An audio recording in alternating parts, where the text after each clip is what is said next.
Good morning students. आप सभी को जो ऑनलाइन क्लासेस या लेक्चर्स जो आपको आ रहे हैं सब उसे प्रॉपरली स्टडी कर रहे होंगे और सबको बहुत अच्छे से वो समझ में आ रहा होगा। मैं मेरे सब्जेक्ट की नहीं, सब सब्जेक्ट्स की बात कर रही हूँ कि टीचर जितने इफिशियंसी से पढ़ा रहे हैं उतना ही प्रॉपर आप उसे पढ़ भी रहे होंगे, है ना।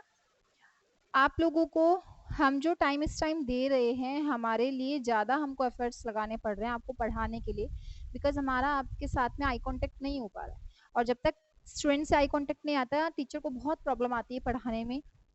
हमको ये नहीं पता किसको कौन सा टॉपिक में प्रॉब्लम आई, किसको क्या समझ आ रहा है। बच्चे का जब तक हमें फेस नहीं दिख रहा, हमें नहीं पता कि उनको कौन सा टॉपिक हार्ड लग रहा है। तो हम हमारी पूरी एफिशिएंसी से एक बार दो बार उस टॉपिक को पढ़ा रहे हैं।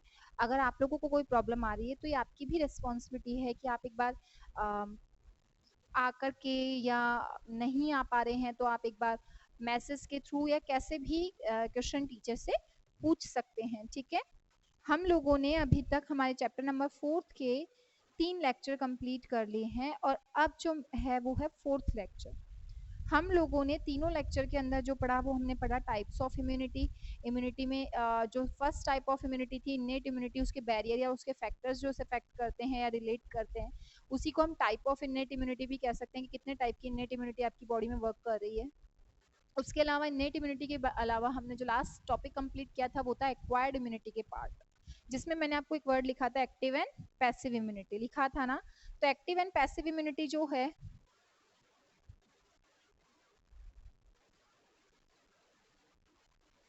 Active immunity and passive immunity किसके पार्ट है बच्चों? ये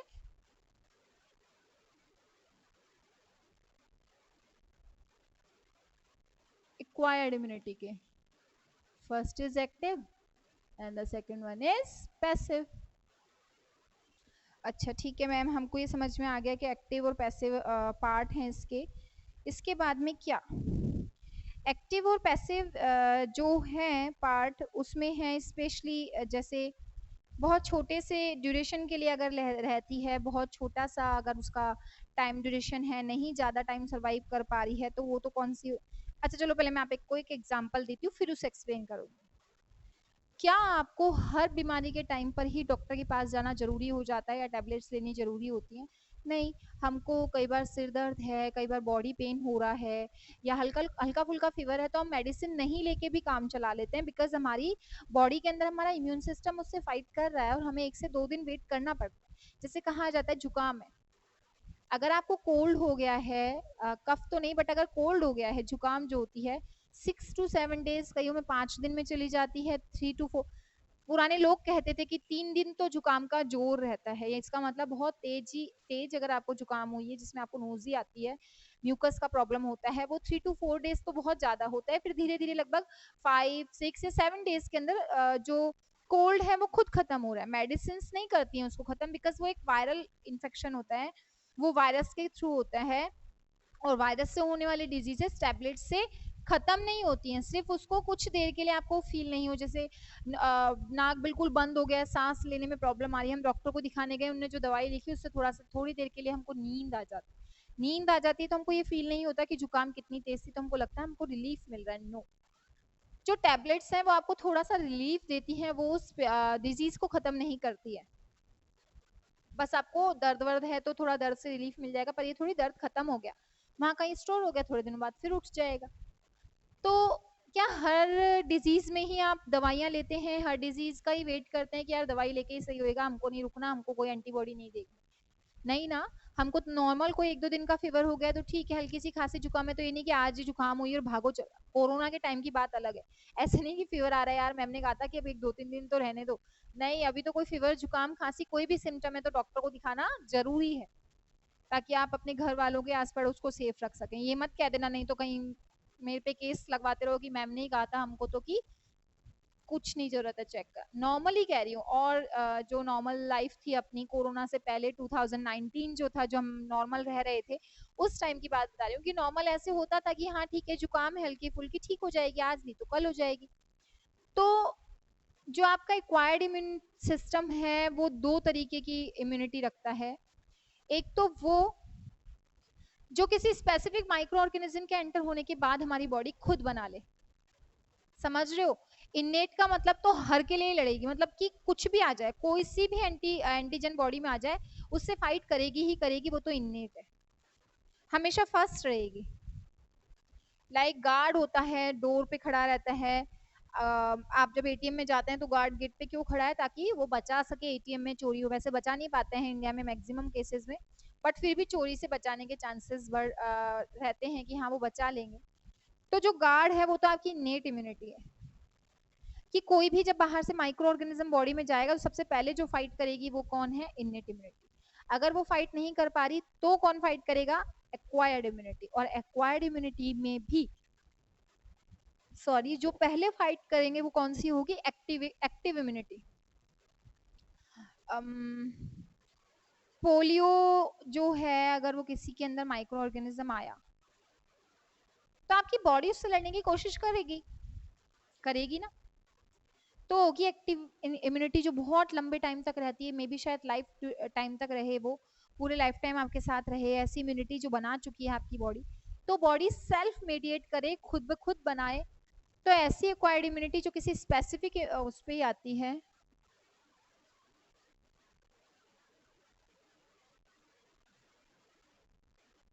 immunity which acquired by our body for a specific microorganism। जबकि जो पैसिव होती है वो क्या है?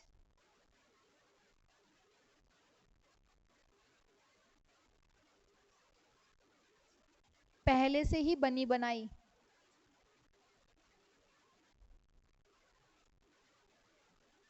Readymade immunity which inject in our body, inject in our body for specific microorganism।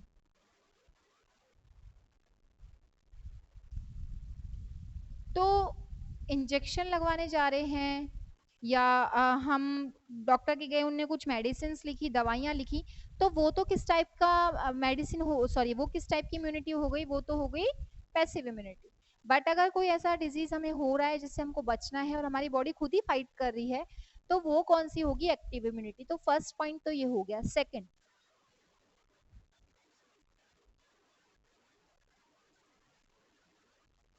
Stay for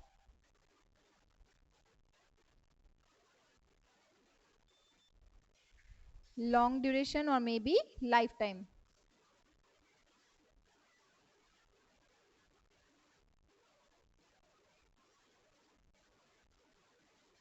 may be life time. जबकि इसमें क्या होगा? For short duration.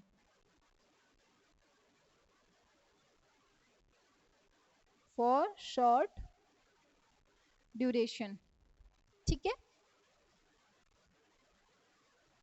थर्ड, अब क्या? बहुत छोटे से ड्यूरेशन के लिए, जैसे उसका टिटनेस का इंजेक्शन के बारे में आपने सुना होगा कि अगर हमको कोई चोट लग जाती है और हम टिटनेस का इंजेक्शन लगाते हैं तो कुछ 3 या 6 महीने के बाद हमको वो वापस से लगवाना पड़ता है।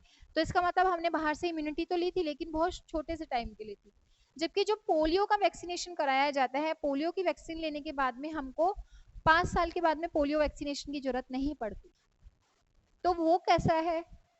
वो लॉन्ग ड्यूरेशन के लिए है। किसके लिए? लॉन्ग ड्यूरेशन के लिए।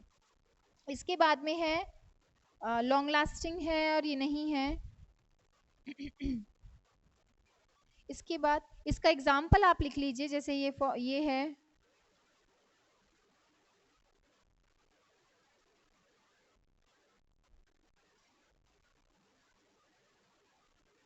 मलेरिया की टेबलेट्स और ये है पोलियो वैक्सीन।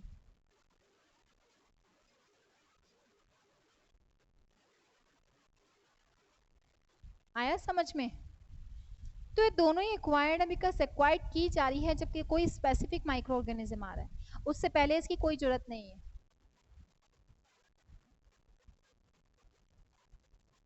अब क्या होता है, ये तो क्या करती है, सेव इम्यूनोलॉजिकल मेमोरी। अगर ये एक बार बनी है तो बॉडी में इसकी एक मेमोरी सेफ हो जाती है कि हाँ भाई अब ऐसा कोई इम्यून से ऐसा कोई भी पैथोजन आएगा तो हम उसको किल कर सकते हैं, तो इसके लिए एक मेमोरी सेव हो जाती है।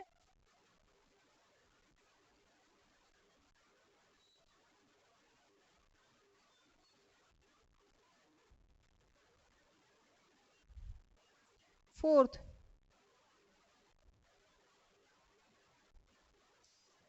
आप लोगों का जो फोर्थ गिवन है आपके इसमें अपन ने ये गलत लिख लिया है, मलेरिया टैबलेट्स इसमें नहीं आएंगे,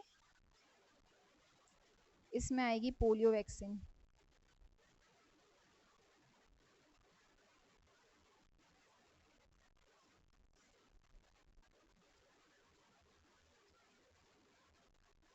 malaria tablets save immunological memory, ये एक इम्यूनोलॉजिकल मेमोरी सेव कर लेती है, यानी कि लाइफ में अब कभी भी इस टाइप का पैथोजन आएगा तो उसको किल किया जा सकेगा, जबकि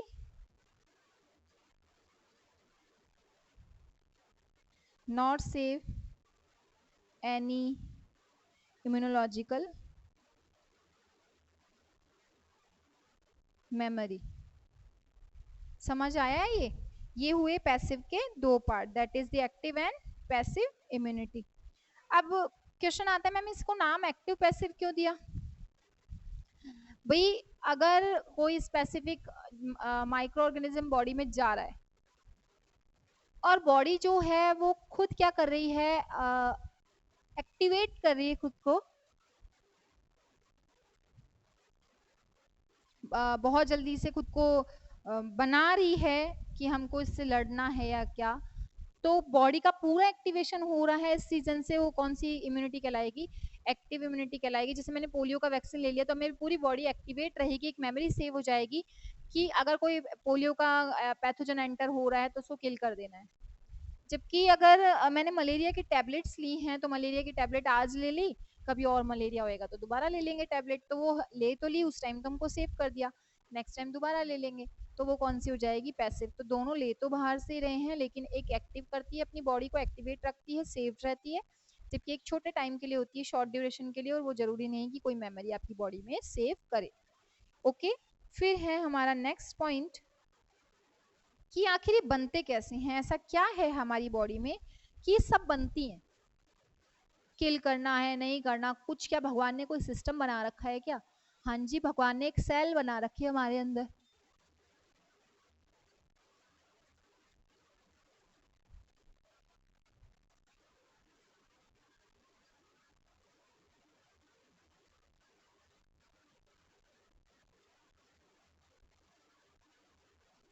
और इसे सेल्स क्या करती है, ये सेल्स करती है हमारे सिस्टम को बचाने का काम।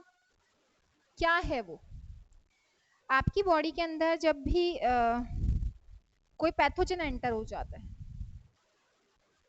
एक छोटा सा नोट है,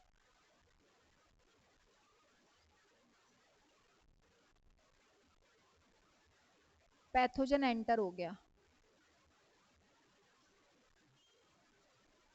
ओके, एंटर होने के बाद क्या हुआ, हमारी बॉडी के अंदर एक बीटा लिम्फोसाइट्स या बी लिम्फोसाइट्स सेल्स होती हैं, क्या होती हैं, सेल्स। ये क्या हो जाती हैं, एक्टिव होती हैं, और फिर क्या बनाती हैं, ये प्लाज्मा सेल्स।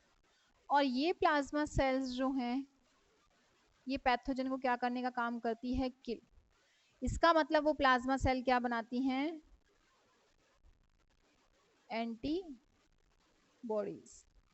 तो आप क्या लिखेंगे, व्हेन एनी पैथोजन और microorganism enter in our body, when any pathogen और microorganism enter in our body, the beta lymphocyte cells are activate to form plasma cells and the plasma cells are form the antibodies to kill the antigen. The beta lymphocytes activate to form plasma cells and plasma cells are form the antibodies to kill the antigen या pathogen.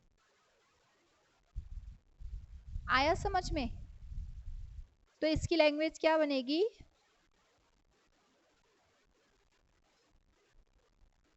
Sorry, when any pathogen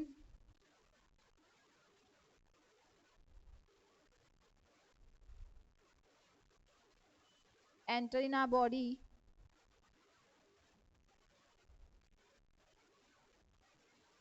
the B lymphocytes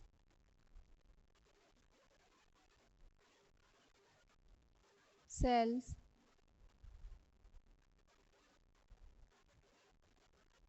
activate to form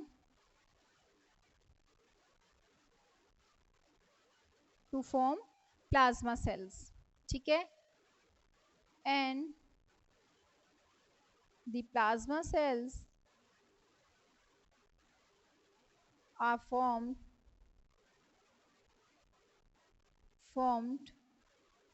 antibodies to kill the pathogen,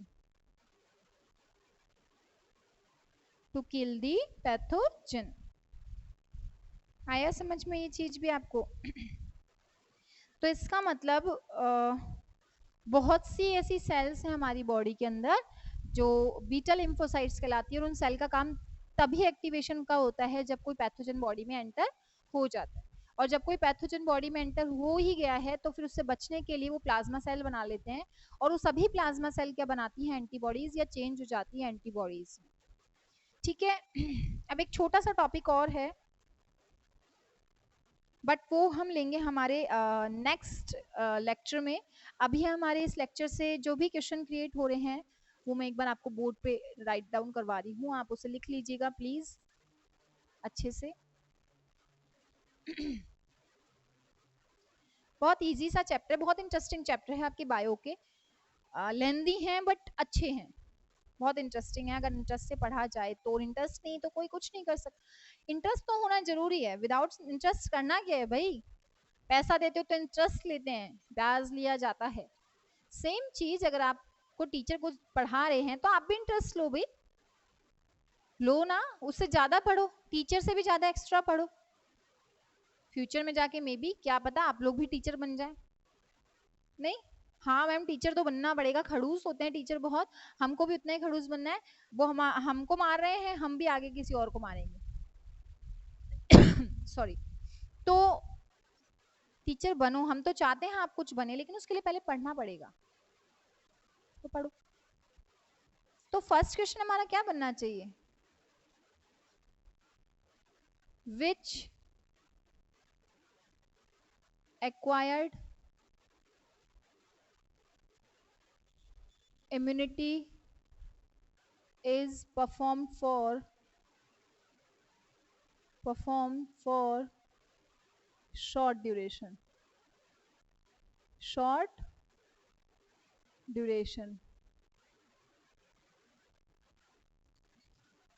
Second, what is the reason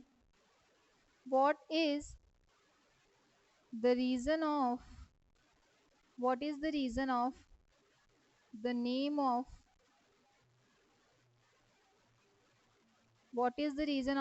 of passive and active immunity. ठीक है. Third question, इसमें आपको बताना है कि name passive और active क्यों दिया. एक्टिव बिकॉज हमारी पूरी बॉडी उसके लिए एक मेमोरी सेव करेगी, एक्टिवेट होगी, पूरी बॉडी में जहां भी वो जर्म है वो किल कर दिया जाएगा और फ्यूचर के लिए भी उसे सेव कर लेंगे. जबकि पैसिव का मतलब ढीला डाला, हाँ ठीक है एंटर हो गई, तब तक काम किया, आगे अगर होगा तो दोबारा आपको काम लेना पड़ेगा, टेबलेट्स लेनी पड़ेंगी. Third question, which antibody inject in our body. कौन सी एंटीबॉडी को हमारी बॉडी में इंजेक्ट कराया जाता है वैक्सीन के थ्रू? एक्वायर्ड इम्यूनिटी को या एक्वायर्ड एंटीबॉडी को. कौन सी एंटीबॉडी है वो, पैसिव या एक्टिव? पैसिव, दोनों हो सकती हैं बट स्पेशली वो पैसिव, लॉन्ग ड्यूरेशन के लिए तो एक्टिव. तो इसमें आपको लिखना है एक्वायर्ड इम्यूनिटी की जो एंटीबॉडीज होती हैं वो इंजेक्ट कराई जाती हैं. Fourth question,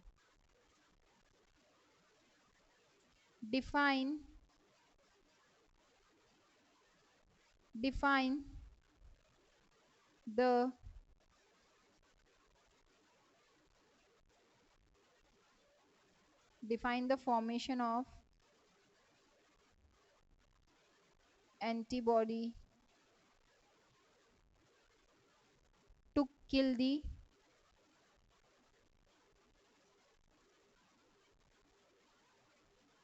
pathogen by a flow chart. आपको क्या करना है, आपको फॉर्मेशन समझाना है. जैसे मैंने आपको अभी एक फ्लो चार्ट समझाया कि एंटीबॉडी बनी और उसने पैथोजन को किल किया, तो जो वो फ्लो चार्ट है सिर्फ वो फ्लो चार्ट आपको इसमें बनाना है. बिकॉज आप इसकी जो डेफिनेशन है वो आप अपनी कॉपी में या नोट्स कॉपी में लिख चुके होंगे. तो आपको सिर्फ एक छोटा सा फ्लो चार्ट बनाना है कि पैथोजन एंटर होते हुए दिखाना है. पैथोजन एंटर होएगा तो उसके आगे क्या होंगी, बी लिम्फोसाइट्स एक्टिवेट होंगी, वो बनाएंगे, फॉर्म करेंगी plasma cell. Plasma cell change हो जाएंगे एंटीबॉडीज में और एंटीबॉडीज किल कर देगी एंटीजन यानी कि पैथोजन को. तो ये क्वेश्चंस जो हैं ये जितने भी क्वेश्चंस हैं जो भी आपको बताया जा रहा है वो सारे क्वेश्चंस आप लर्न करो. लर्न तो तभी होगा जब आपको नोट्स अच्छे से समझ में आ गए होंगे. तो नोट्स को अच्छे से पढ़ के इनको लर्न करो. लर्न लर्न लर्न हम इसलिए बोल रहे हैं ताकि आप उसे लर्न कर लें तो आपको आगे उस टॉपिक में प्रॉब्लम ना आए. या एक बार क्लिक कर जाए कि यार ये क्वेश्चन तो उस चैप्टर का यहाँ पढ़ा है, ये टॉपिक ऐसा होना चाहिए, तो उसको साथ में लर्न करते चलिए. कोई भी टॉपिक की जो भी क्वेरी होगी वो आपको एक्सप्लेन की जाएगी. हम मना नहीं कर रहे हैं, आपकी क्वेरीज को एक्सप्लेन किया जाएगा. बट एक बार प्लीज उसे पढ़ेंगे तभी तो क्वेरीज आएगी. तो प्लीज उसे पढ़िए, क्वेश्चन आंसर्स अच्छी सी राइटिंग में कीजिए, घर पे रहिए, हैंड्स को टाइम टू टाइम सैनिटाइज कीजिए. कहीं बाहर जाएं तो प्लीज मास्क का यूज करें, कुछ दूरी बना करके रखें, चाहे वो फ्रेंड्स में. ऐसे नहीं कि मेरा फ्रेंड सर्किल है तो ठीक है हम उनसे कभी भी बात कर लें, ठीक है यहाँ पर हमको मास्क की नीड नहीं है. तो प्लीज थोड़ा सा डिस्टेंस बना करके रखें, घर पे रहें, सेफ रहें. Thank you.